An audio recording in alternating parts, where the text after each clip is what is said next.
Hi guys! Welcome to our April week 5 na unstuffing ni Meggy. At ayan, yung favorite quote natin. Favorite verse natin so far. Do all things with love. Nax. So anyway, ito po yung April 27 to 30.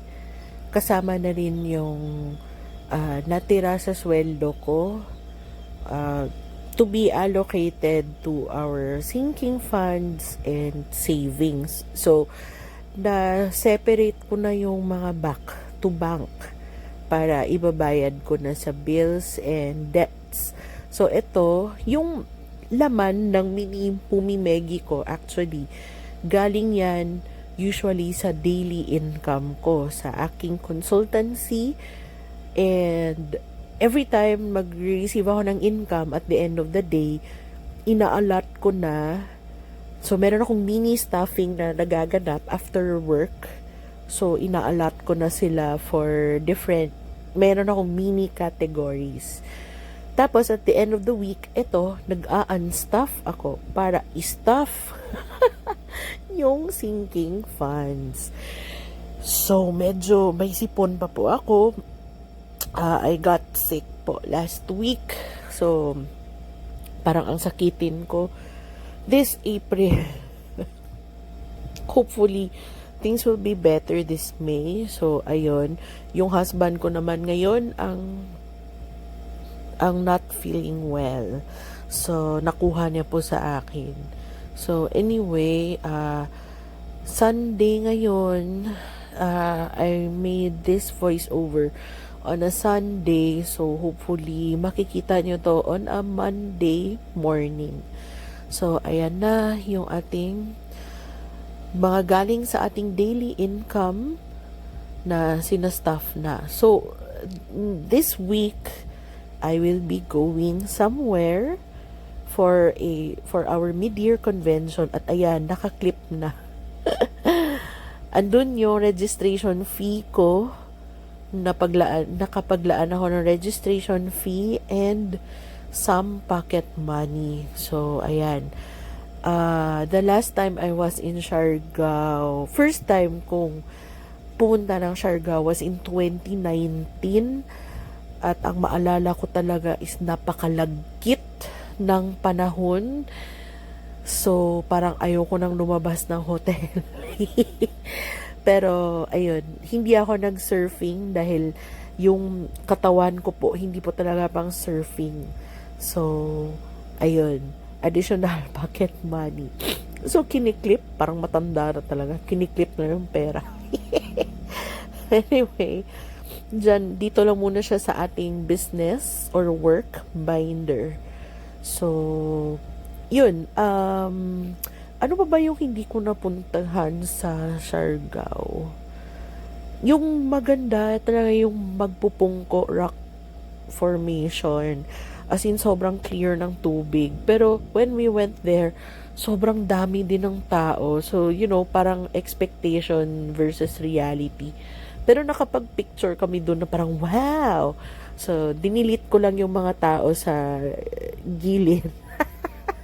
Tapos, yun, nakapag-picture kami doon ni Mister. Pero hindi pictorial ha. Wala tayong katawan na pang pictorial. So anyway guys, I'm currently reusing my BPI credit card and we'll see for a month how I will fare. So ayan, nag-iipon na ako ng bayad agad. So I used it for groceries na and one time na dine out. And so, i-claim ko na talaga that I will be a responsible credit card user from now on. So, unlike before, nagsiset aside na ako ng payment agad every time mag-swipe ako. So, hopefully, I can keep this up. So, samahan nyo ako ha. So, responsible credit card usage. Kasi dun talaga ako na yung hindi ako naglalaan agad Bale, hinihintay ko pa like yung sweldo para mapaglaanan. So, meaning noon ay wala. Gumagamit lang talaga ako more than I can afford. So, dun ako na tapos hindi kompleto yung payment every month. So, dun ako nayari. So, wag nyo akong gayahin, guys, ha. So, I can do this, Nax. So, doon naman, balik tayo sa Siargao. Di ba mostly cash yata doon? Not sure ngayon dahil marami ng foreigners, di ba? So, hopefully, it's gonna be a mix of both. Merong pwede ma-card, merong pwede anong tawag mo nun? Merong pwedeng mag-cash, merong pwedeng online. Kasi last that I remember, noong 2019, hindi pa ganun kaganda yung signal ng internet doon. So, nung data. So, yun. So, baka meron tayong mga friends dito, mga na taga Siargao or Surigao. Maybe you can recommend some activities na pangtita. I know surfing talaga yung kapital ng Siargao, pero hindi po ako magsusurf. Baka magtitingin lang at magvi-video ng mga kasamahan ko na magsusurf. So yun. So yun. What else? Kamusta kayo for this? Kamusta yung April nyo in general? I see a lot of staffers doing budgets for different salary grades and for themselves too. So, maganda na makita yung mga thought processes nyo, paano nyo ginugo about yung budgeting nyo every week. So, yun, sari-saring style, sari-saring na paglalaanan because walang kapareho na budget. Okay? Iba-iba po siya kada tao kasi iba-iba din yung pinagkakaabalahan at pinagkakagastosan natin.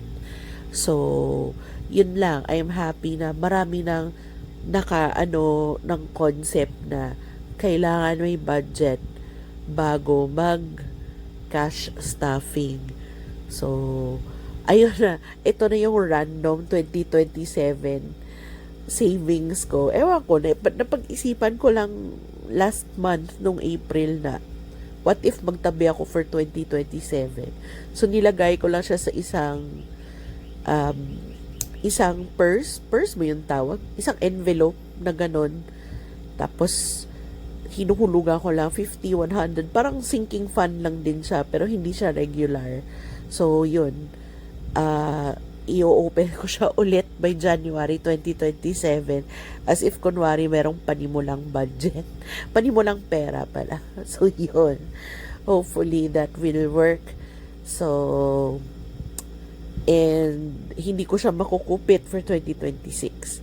So, yun. So far, ano pa ba? May mga mid-year bonus po ba kayo mga me?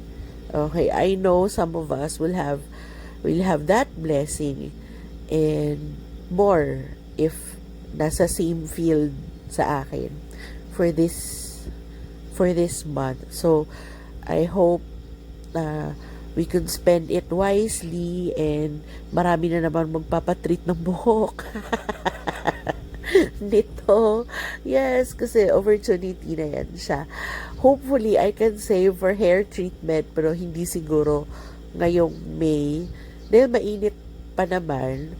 So, wala. Itatali ko lang yung buhok ko dahil mainit. Pero, for hair treatment kasi, usually, sa malalamig na months na ako nagpapatreat patungo sa aming annual convention. Kasi mas ano yung nakalugay yung hair mga fourth quarter of the year. Kasi ngayon summer sobrang init. So isi-save ko na lang. So this will be the first time that I will be saving for a hair treatment. No? Imagine noon on impulse lang parang meron akong bonus magpapatreat ako ng buhok. Tapos nga, so magsisave tayo for that. And definitely our sinking funds will get a boost. So hindi na siya yung 50-100 lang. So hopefully I could stuff a bigger amount. And yung ibang utang ko, mahuhulugan ko na rin. And yung G-credit ko, mapipay off ko na. Yung G-credit, yung Metro ko na investment, yung ano pa ba?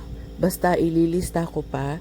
So, siguro I will do cash planning on my mid-year bonus, pero hindi ko alam ano yung expected na amount. So this wraps up our cash stuffing for the last week of April. Thanks for watching. Bye!